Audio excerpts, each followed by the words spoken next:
Tipid-tipid sa tubig, may nakaamba kasing dagdag singil ang Maynilad at Manila Water simula po ng pagpasok ng bagong taon. Nasa frontline ng balitang yan, si Shyla Francisco. Kasabay ng medianoche at pagpasok ng 2024, sasalubong din ang dagdag singil sa mga customers ng Manila Water at Maynilad. Sa unang araw mismo ng Enero, epektibo ng halos 8 pesos kada cubic meter na dagdag singil ng Maynilad. Katumbas yan ng halos 5 pesos hanggang 205 pesos na dagdag sa water bill depende sa konsumo. Mahigit 6 na piso naman ang taas presyo sa kada cubic meter ng konsumo sa Manila Water. Kaya maglalaro sa 3 pesos hanggang halos 155 pesos ang dagdag sa bayad depende sa konsumo. Ang dagdag presyo ng dalawang water concessionaires ay para sa kanilang proyektong pangdagdag supply bilang paghahanda sa El Nino. Aprobado ito ng Metropolitan Water Works and Sewerage System Regulatory Office. Still an added burden, but we feel that this is a necessary burden because what is more important is to ensure that the proper service is given to the consumers.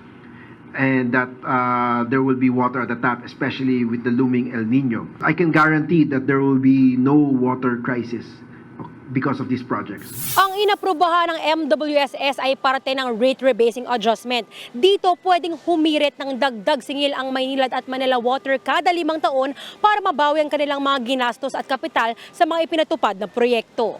Kung tutuusin nga, mas mababa ang unang inihihirit na taas presyo ng Maynilad at Manila Water. Pero dahil sa inflation, nadagdagan ng higit piso ang naaprobahang water rate hike. Ang mga consumer naman, kamot ulo na lang sa nakaambang taas singil sa pagpasok ng 2024. Masyado na nga po mataas yung binibigay sa amin ngayon. Kung dadagdagan pa po nila, mabigat na po. Pangit na po yung taga na pamasko. Pakiayos lang ang serbisyo ng Maynilad bago itaas ang pagsingil ng mga konsumo namin sa tubig. Katulad ngayon, tingnan mo, nawalan kami ng biglaan. Wala kaming ipon. Tiniyak naman ng MWSS na babantayan ang mga proyektong ipinangako ng Maynilad at Manila Water para mapaganda palalo ang kanilang serbisyo. Ito po ay chinecheck po ito ng MWSS Regulatory Office.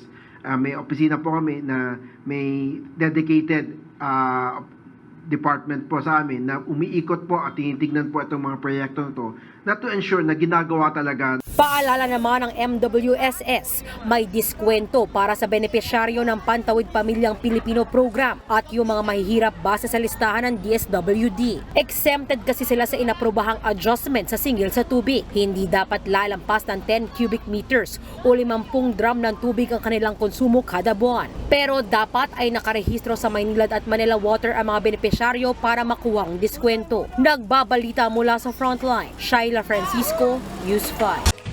Mga kapatid, Cheryl Cosim po. Iba na ang may alam at may pakialam sa panahon ngayon. Para sa tuloy-tuloy na balitaan sa Frontline, mag-follow at mag-subscribe sa social media pages ng News 5.